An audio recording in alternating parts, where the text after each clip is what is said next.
Garin Maraɗi babban gari ne da ke cikin Nijar. Gari ne mai ɗauke da albarka da yalwatan arziki. Garin albarka gari ne da mata da maza suke kasuwanci. Gari ne mai cike da kwanciyar hankali wadda kowa harkan gabansa yake, babu ruwan wani da wani. Alhaji Abubakar da Alhaji Abdullahi uwa da ƙani ne. Alhaji Abdullahi shine ƙarami, sai Alhaji Abubakar shine babba.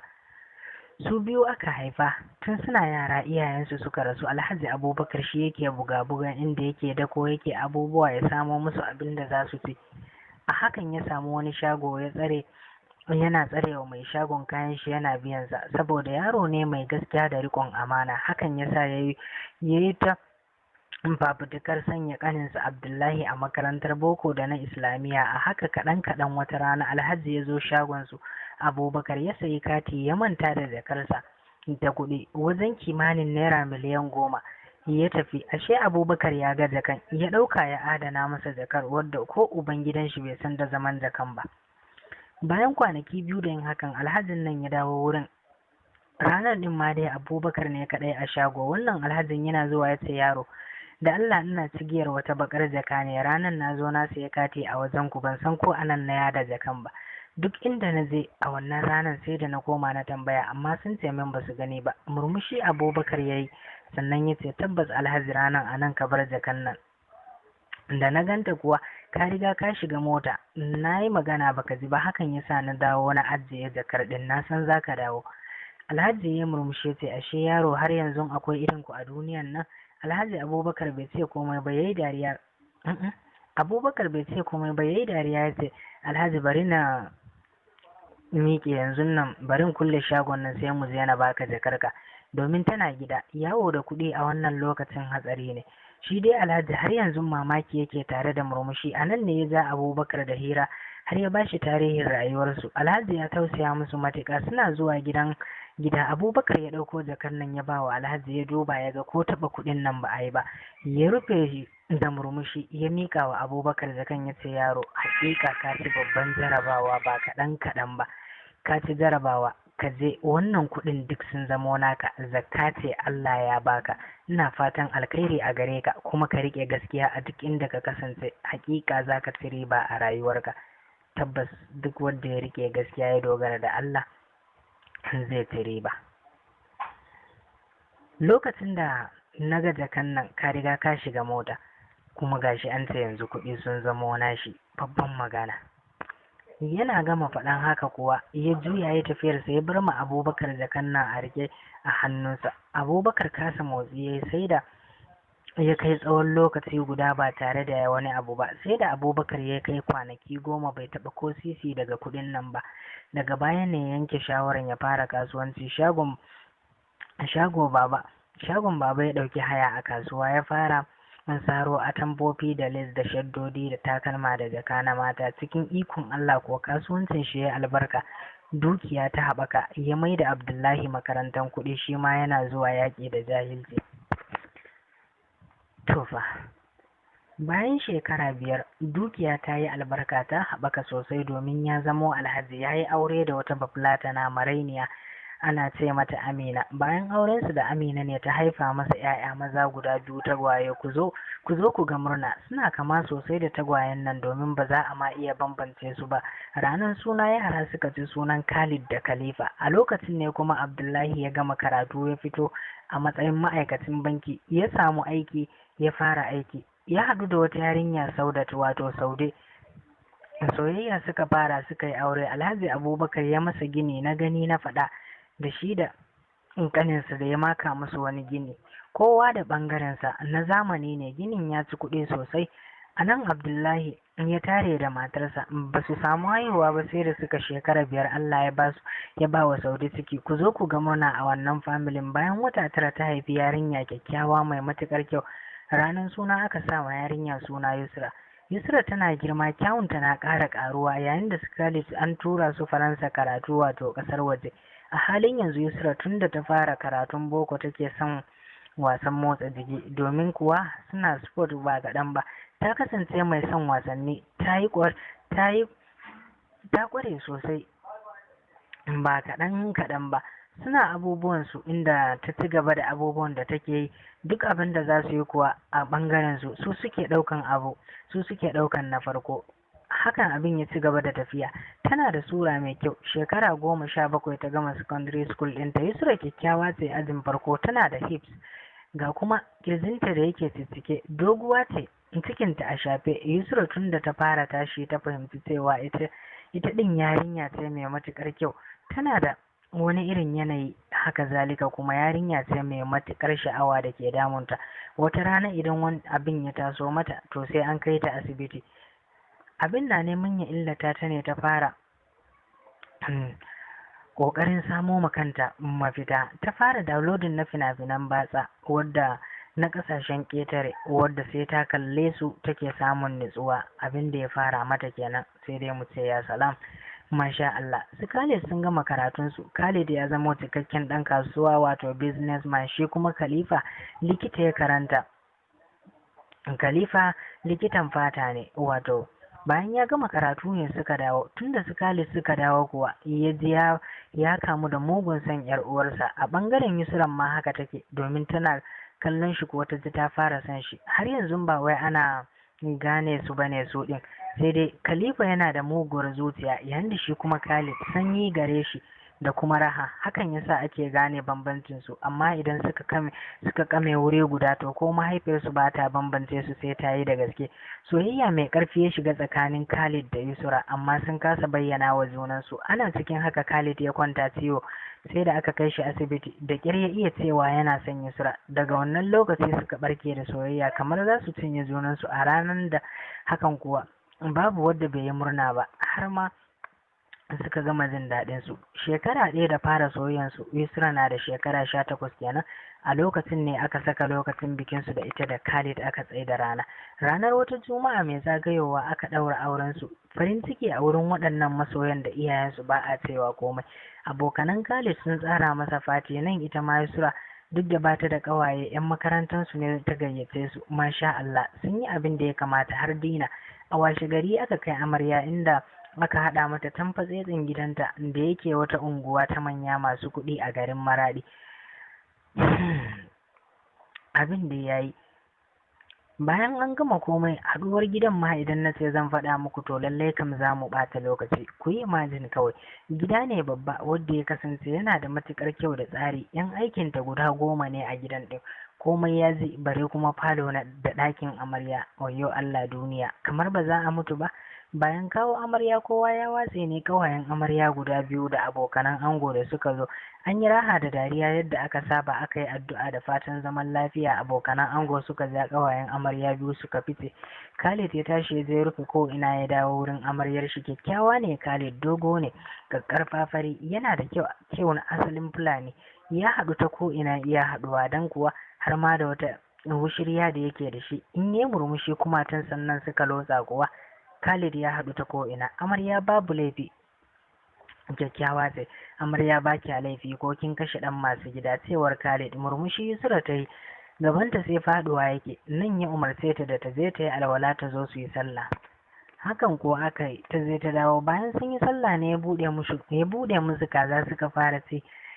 Sai da suka ci suka yi ƙar suka sha madara. Ya tattara kayan ya kai kicin, ya yi wanka, ya fito. Daga shi sai tawul a gogo, ya ce ki je ki wanka mana. Cikin ɗare ta je ta yi wanka, domin tun da take bata taɓa ganin namiji a haka ba kiri-kiri a gabanta, sai dai a fina-finan batsan da take gani. Tana fitowa daga wanka, dama ta sa kayan bacci da gaban ɗaki, ta zo ta shafa mai da turare. Ɗare take da shi, yayin da Khalid gabaki ɗaya yana nan ya yi ɗaiɗai a kan gado. Haka da zo ta raba ta kwanta gefensa. Murmushi kawai ya yi mata, ya matso kusa da ita, ya rungume ta, ya fara shinsunar wuyanta ya fara kai wa kes, yana shafa ta ko ina. Tuni ya fara tayar mata da tsuminta. Nan kuwa ta rikice, ya haɗa bakin su wuri guda, ya fara tsotsa. Fiddo da bakin kawai da ya ta bashi dama. Nan kuwa ya buɗo rigarta, manya-manyan kirjinta suka bayyana, wadda ya arba da su, ya kai musu tafka yana tsotsa. Yayin da Yusra ta fara ƙara, sai ƙara bankaro masa kirjin take, tsotsa yake. Sai da Yusra ta fara jin zafi tukunna, sannan ya fito da kansa, buɗe kafafuwan da yayi. Nan kuwa ya ci gaba da wasanni da ita. Kanta ankara ta ji ya fara addu'ar saduwa da iyali, aiko wannan yana gamawa ya zo shige ta. Da farko abin dai ya so ya bada gardama, domin kuwa shigan da ya so ya yi din ne. Sai da ta yi wani ihu ta ji wani irin zumud a ran kuwa. Nan kuwa ran Khalid ya ji wani irin yanayi. Dama Yusra tana bin wasu maza ne bai sani ba kenan. Ita ko Yusra tunani take ashe abin da ya babu zafi. Yan class ɗinsu ne suka yi ta tsorata ta da cewar da zafi da zafi, yayin da shi kuwa yana zuwa kawai ya ji ya wuce su babu wani abu. Yanzu gashi ita bata ji zafi yadda suke faɗa ba, sai dai ɗan kaɗan kam, sai kuma cinyoyinta da suka fara mata ciwo. Bayan komai ya lafa ne Khalid ya sauko daga kanta yana mai da numfashi, zuciyarsa cike da sake-sake. Nan ya je toilet ya yi wanka ya tsarkake jikinsa ya dawo bisa gadon ya ce ya aka yi hakan kuma dama kin saba bin maza ne. Ransa ya matuƙar ɓaci yake tambayar ta, domin shi ba haka abokanansa suka ce masa abin yake ba, domin shi cewa suka yi idan yarinya bejin ce da ƙyar zai shige ta, yayin da kuma za ta ji mugun zafi ta yi ta masa kuka ba kaɗan ba. Kuka Yusra ta fara, domin kuwa ta fahimci inda zancen sa ya nufa. Ta ce wallahi zan iya rantse maka da Qur'ani ban taɓa sanin wani ɗa namiji ba. Cewar Yusra kenan da take magana tana kuka. Farko kenan daga cikin littafin Mazan ko Matan, wanda ya samu rubutuwa daga Maimuna matar Abdullahi. Za mu tsunduma cikin labarin kai tsaye masu sauraro. Ina matsalar take? Mazan ko Matan, littafi na 1, rubutawa Maimuna matar Abdullahi. A ci gaba da sauraro lafiya cikin littafin namu Mazan ko Matan. Kuka Yusra take kamar ranta zai fita, shi kuwa Khalid ko a kansa bai ma tausaya mata ba bare kuma ya ji wani damuwa, sai dai bakin ciki da bacin rai. Tsawon da ya daka mata ne sa ta wani firgicewa. Karki kamin shashancin banza mana, kin san girman Alkur'ani ne da har zaki zo kina magana? Ko da gaskiyanka ka rantse da shi sai ya taba ka, bare kuma baka da gaskiya. Dogon tsaki ya ja. Gwara ma ki faɗa mini wanda kika ba wa budurcin ki tun wuri 2 feet kawai. Ga kinan dai a haka kamar Kamila, amma ashe ba haka bane. Tashi yayi cikin ƙunar rai ya bata wuri, ransa na kuna. Idan ransa ya yi dubu ya ɓaci. Shaƙe ta ya haɗa ta da bango, idanunta sun yi ja. Tsananin wahala ne ce, dan ubanki zaki faɗa min wanda kika ba wa budurcin ki ko sai na kashe ki? Cikin tsananin wahala magananta ya fara fita, wadda ba ta fitowa sosai. Ta ce wallahi yaya ban taɓa sanin wani ɗa namiji ba bayan kai yarda da ni. Ya sake ta faɗo ƙasa, ƙara kawai ta yi saboda hannunta da ya bugu. Allah sarki. Yusra, me yasa kina tunani ko kin yi rantsuwa zan yarda da ke ne? Yusra, na tsane ki. Yana gama faɗan haka ya bar ɗakin. Durƙusawa ta yi tana kuka kamar ranta zai fita. Wayyo Allah ne Yusra, na shiga uku. To ina matsalar take? Yusra ta ci gaba da kukanta. Daga ƙarshe baccin wahala ya ɗauke ta. Washe gari tun da asuba ta tashi ta yi wanka, ta gasa jikinta, inda ta ɗauro alwala ta zo ta yi sallah. Ta ci gaba da roƙon Allah akan yaye mata wannan matsalar da take fuskanta, matsalar da ta shiga. Bayan ta gama ne ta je ta gyara ko ina, ta takure a ɗakin ɗin, inda ta yi sa turare ko ina ya ɗauki ƙamshi. Ta yi kwalliyanta da atamfa mai ratsin ja. Doguwar riga ne ya matse ta, hips ɗinta da ƙirjinta duk sun bayyana, gabaki ɗaya sun fito ras. Ta yi kyau abinta. Tana fitowa ko ta je ta gaida Khalid, tana mugun tsoronsa. Kwanciyanta kawai ta yi bata je ba. Shi kuwa Khalid tun da ya sallan asuba bai dawo gidan ba sai da gari ya waye, inda ya dawo ya wanka, shirya a ƙananan kaya, riga da wandon da suka matuƙar yi masa kyau. Ya feshe jikinsa da turare mai ƙamshi, ya dawo falo ya zauna ya kunna TV ya fara kallon wani American film. Yana nan a zaune, direba ya kawo musu abinci daga gidan amminsu. Nan ya zauna a bisa dina ya zauna ya zuba abinci ya koshi, ya koma ya zauna ya ci gaba da kallonsa har karfe 10 yana jiran ya ga fitowar Yusra, amma shiru. Hakan yasa har 11 bata fito ba. Nan sai ya ji ta bashi tausayi, ya tashi ya shiga ɗaki ya same ta ta yi bacci a kwance. A hakan ya juya ya fita, inda ya ganta nan ne kawai ya ji wani irin yanayi haɗe da lashe leɓɓansa. Sha'awarta ne ya ƙara taso masa, ganin kuma manyan mazaunanta nan da suka fito. Maitarsa ya ƙara fitowa a fili. Ya manta da abin da ya haɗa su, ya zo ya kwanta a samanta, ya mata rumfa, ya fara matse mata mazaunanta. Jin nauyi a kanta ne sa ta motsa, ta fara bude idanta. nan kuwa ya haɗa bakin su wuri guda ya fara tsotsa. Yusra cike da tsoro take, amma kuma jin wannan abin ne ya sa sha'awar ta ya motsa mata, ita ma ta biye masa ita ɗin ma. Hakan kuwa ya ƙara rikitar da Khalid. Nan kuwa ya ci gaba da abin da suke so, ya fara aika mata da kiss. Hakan suka ci gaba da wasannin su. Kiss yake aika mata ta ko ina, tun daga wuyanta har ya gangaro kan kirjinta, ya zoge zai ɗaya riganta ya kai har ƙasa. Dama bata sa brazier ba, ya zara rigar tata duka ya ciro da shi, ya barta daga ita sai fant. Irin Yusra ya ƙara bayyana kamar ta wancan mawaƙiya ce wai Nicki Minaj. Duk yau din nan sai ya ƙare mata kallo da kyau. Nan kuwa fa hajiyan girman nashi ta tashi. Nan kuwa ya zoge fan din nan shi ma ya tumbur, ya fara kai mata kiss tun daga wuyarta har zuwa ta kowane bangare na jikinta, inda ya gangaro kirjinta. Harshe ya sa ya fara wani irin yanayi yayin da yake wasa da kan nasu. Nan kuwa inda suka yi jawar suka ture wuri guda, hannu ya sa ya ƙara tafko ɗayan yana matsewa. Wani irin taushi da daɗi da ya ji ne ya fara juyawa da su. Yusra ta fice daga hayyacinta, sai nishi suke dukansu baki ɗaya, inda ya haɗa bakinsu guda kuwa yana jin wani irin yanayi. Ya kai ɗayan hannunsa can kuwa ya ci gaba da murza ƙirjinta. Harshe ita kuma Yusra ta sa masa a kunnensa, tana wasa da shi haɗi da hura masa iska. Sun kai minti 15 suna wasanni da junansu, ya manta ma da abin da take ciki, inda ya riko ta da kyau ya shige ta ya fara aiki. Shi kanshi ya san matar nan tasa tana da daɗi ba kaɗan ba da ruwan ni'ima. Hakan ya sa ma daɗin da ya ji ne ya rufe masa idanu don daɗi. Daga kuwa ya ɗaga kai sama. Khalid miskili ne a wurin sex, komai daɗin da yake ji baya nunawa yana ji ko kuma ihun daɗi, sai dai kawai murmushi. Daga haka babu ƙari. Yusra kam ta shiga duniyar daɗi, ita kaɗai take ta sambatunta. Duka ba a wuce minti 5 ba ya kawo. Bai wani tsayawa ganin ita ɗin ta samu gamsuwa ko kuma ta samu nutsuwa ko a wani yanayi take ba, inda kawai ya tashi ya sauka daga kanta ya koma kan gado yana sauke numfashi. Yusra kallonsa ta yi da idanunta da suka kada suka yi jawur, domin har ga Allah ba ta kai ga matakin wani abu ba bare gamsuwa. Jarabarta ya gama motsawa. Bayan ya huta ne zai ban ɗaki ya wanka, ya dawo ya sa kayan sai ya dube ta kamar za ta yi kuka. Ya kau da kansa ya ce, ki tashi ki je ki wanka ki zo ki breakfast. Daga haka ya fice daga ɗakin ya barta. Wayanta ta jawo ta kunna bidiyon batsan da take da su ta fara kallo. A hakan ta ci gaba da wasa da kanta har ta samu nutsuwa, ta je ta yi wanka ta yi tsarki ta sa kaya ta fito. Sati ɗaya da aure. Ammi ce, wato ammin Khalifa ko? Ammi abin Khalifa ya ishe ta, tace Khalifa ka zo nan, ina da magana da kai. Cewar Ammi da take wa Khalifa magana, wato tagwayen Khalid kenan. Zuwa yayi zauna a inda ta nuna masa ba tare da ya ce in ba bare. Ammi ta ce Khalifa na lura da kai tunda ɗan uwanka ya aure ka rage walwala, ko me dalili? Kai ma auren kake so ne? Shi dai Khalifa bai ce mata komai ba, domin ta ciki na ciki, mutum ne mai zurfin ciki. Murmushi kawai ya mata. Dama Ammi ta san halinsa, ta ce in baka da wadda kake so in samo maka mana, ka je gidan diyar ƙawata Hajiya Sa'adatu, akwai yarinyar ta mai suna Kairat, yar kirki ce, ka je ku daidaita, idan ta maka sai shikenan mu sha biki. Shine kai ya san ba don ransa ya so ba, ya ce to zan je Ammi. Yana faɗar haka ya tashi ya wuce ya yi ɗakinsa, wai kulle kawai ya haura kan gadonsa. Ji yake yi wani irin yanayi, bai san lokacin da ya fashe da kuka ba, tare da cewar me yasa kika min haka? Kin san da nake miki kuwa, me yasa baki gane ba? Ba sai na furta zaki san ina son ki ba, yanzu gashi kin tafi kin bar ni.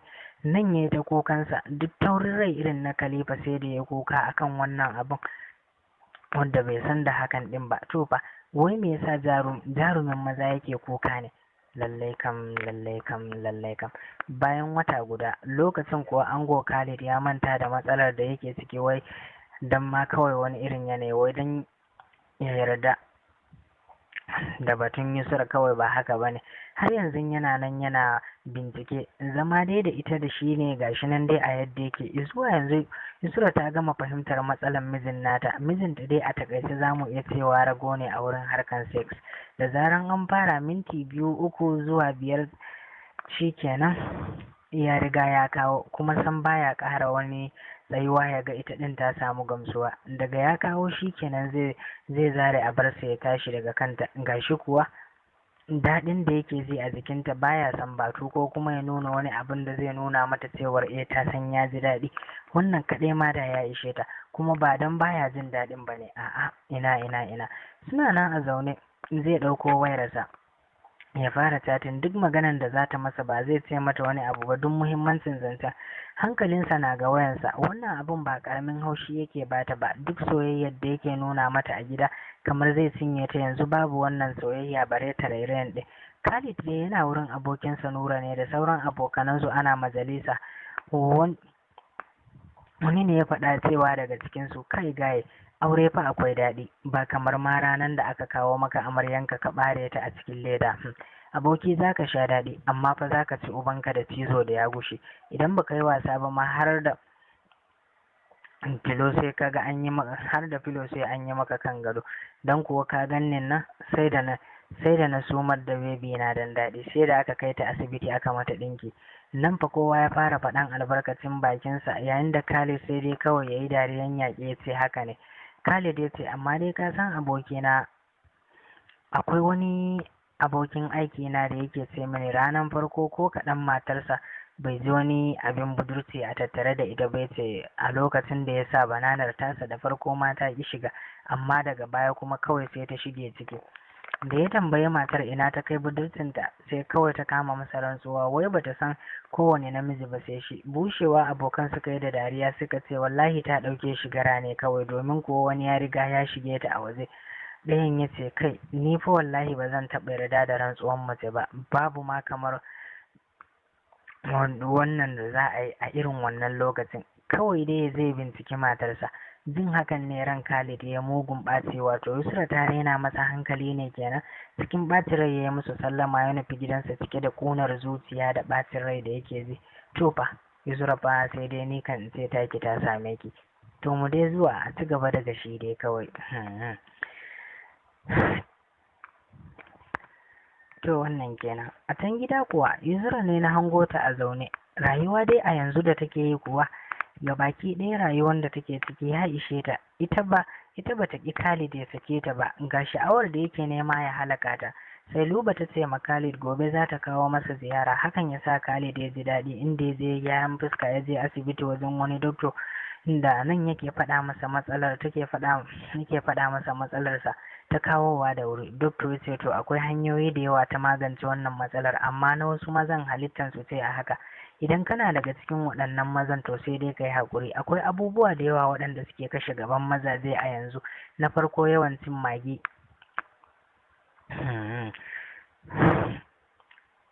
Abu na gaba kuma yawan shan yaji, basir, ciwon sanyi.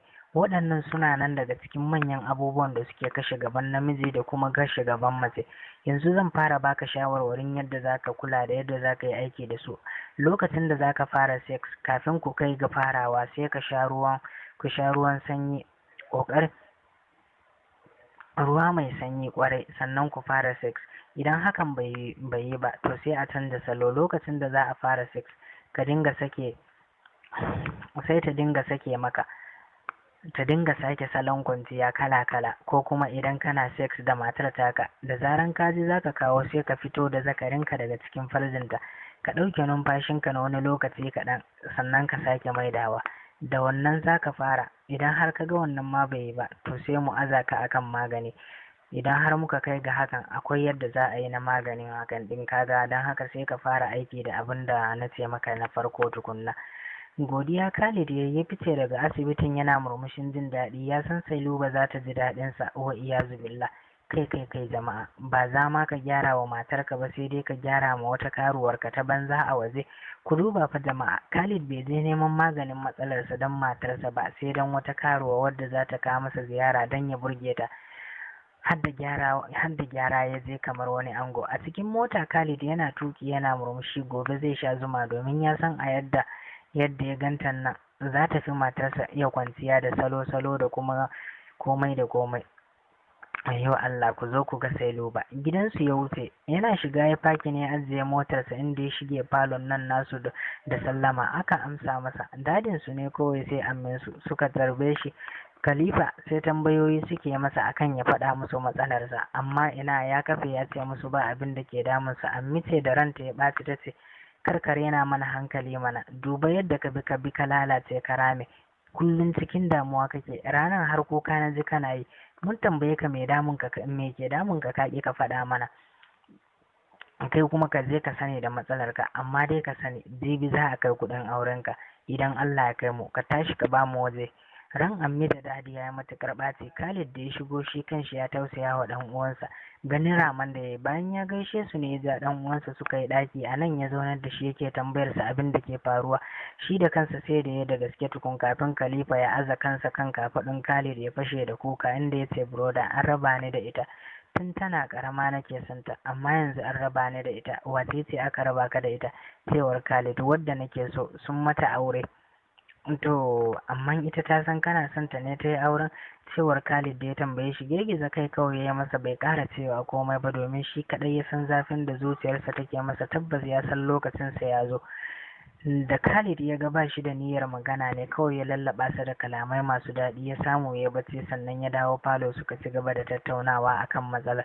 Ammi ta ce ya faɗa maka abin da ke damunsa ne? Ammi, wai wadda yake so ne aka mata aure shine fa, zancen banza kenan. Cewar Dadi, dole ne ma mu masa auren nan ko zai manta da ita. Lokacin da ya bada goyon bayan hakan kuwa suka gama, kowa ya amince. Ammi ne ta tambayi lafiyan Yusra ya ce tana nan kalau. Bayan wani lokaci Khalid ya musu sallama ya je bangaren dadin Yusra, nan ma sun yi hira kafin ya musu sallama ya tafi gida. Lokacin da ya shiga falon, kuka ya je Yusra tana yi, ya yi tsaki ya ce mata kullum cikin kuka. Ɗakin ya wuce bai ma bi ta kanta ba. Yusra ta ji shigowarsa, ta wanke idanunta ta je ɗakinsa, da sallama ta shiga, bai ma ko amsa mata ba bare ta sa ran zai jiyo ya kalle ta. Khalid, na gaji da abubuwan nan da kake min, dan Allah idan ka gaji da ni ne ka sauke mini. Na gaji da bakar ukuban da kake gana min a gidanka. Yau fa duka watan mu 3 da aure, ko kallon ta bai ban ɗaki. Hawaye Yusra ta share ta bar masa ɗakinsa. Khalid na jin fitanta ya ce jarababbiyan banza kawai. Wayarsa ta yi ƙara, da sauri ya fito ɗauka. Hello tauraruwa, ya kike? Lafiya lau, ka manta da ni ko? Cewar Sailuba da take sauraron sa ta ce ni ban yarda ba. Cikin shagwaba hakan ya ƙara narkar da zuciyar Khalid, domin kuwa shi yana son maganar Sailuba domin ta iya yadda za ta iya makalewa da komai ko wajen magana. Ni kuwa na ce lallai kam ai baka ba wai Sura dama bane. Hira suka yi, inda har suka kasance akan haduwarsu na gobe, wadda kabi Sura da tana labe tana ji. Daga ƙarshe suka yi sallama akan sai ta zo. Hakan kuwa ya kwana suna ta hiran batsansu. Washe gari ne ya shirya tsab, ya haɗa kayansa a cikin akwati, ya fitar da su masu kyau, ya shige ɗakin Yusra, ya ganta a zaune ta yi tagumi, ya taɓa baki ya ce ni zan yi tafiya, zan iya kai sati 2, don haka ga kuɗi nan ki yi amfani da su. Ya ajiye mata naira 100 ya tafi. Kallon sa Yusra ta yi da idanunta da suka yi ta ce Khalid ka ji tsoron Allah, ni matarka ce ta sunna, ka sani sarai cewa ina da buƙatar ka, amma wai za ka yi mini ƙarya za ka yi balaguro, alhali za ka je wurin karuwa ne. Jiya ina jin duk maganan da kuka yi da kai da ita, har hotel ɗin da za ku je na tsawon sati 2.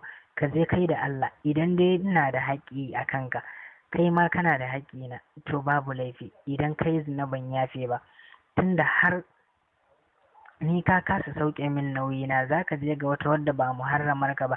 Tana faɗan haka ta fashe da kuka, jikinsa yayi mugun sanyi sosai, inda ya buge da borin kunya. Ni zaki wa sharri? Daga ina magana da abokiyar aiki na zaki kama min wani maganar banza? Ni fa Yusra. Yana gama faɗan haka ya ja jakarsa ya bar gidan din. Inna lillahi wa inna ilaihi raji'un. Ni Yusra, mijina ne ni, yau zai tafi yayi zina. Khalid ko tun da ya shiga motarsa ya fada duniyar tunani, wai to ya za ta kasance ne ma masu sauraro. Karfa ku manta, wannan labari da nake faɗa muku labari ne da ya faru da gaske a rayuwarmu na yau da kullum wadda muke ciki a yanzu. Mu je zuwa dai kawai. Allah kaɗai ne ya kai Khalid gida, rai a ɓace, inda ya buɗe mota ya fito cikin sauri tamkar zai tashi sama. Idan fa ba ku manta ba, daga wajen hiransu dama ban faɗa muku abin da ya faru a gidan ba, to yanzu dai ga muna. Cikin wani irin yanayi ya iso gidan, inda ya iske Yusra na kallon TV sai dariya take. Abin da ya ƙara ɓata masa rai kenan, ya zo zaya da wayan TV ya zo ya tsaya a kanta sai huci yake. A'a Honi, yaushe ka dawo? Ban ma ji shigowarka ba. Lafiya dai ko? Naga ka canza kai wani irin yanayi, wa bata maka rai? Wani uban tsawon da ya daka mata ne, idanunsu sun kada sun yi ja. Wai tukunna, ba za ki faɗa min uban da kika ba wa budurcin ki ba? Nan kirjin Yusra ya buga cikin ranta ta ce, oh ne Yusra, na ga ta kaina, ni na bano, na tsara wa kaina, ni na tsara wa kaina haka ne. Allah kai ne masanin komai, ka san cewa ban taɓa kusantar wani ɗa namiji ba bayan mijina. Allah ka fidda ni, Allah ka fidda ni, ka fi ni sanin gaskiya, ka sanar da shi gaskiya. Ƙarya kike.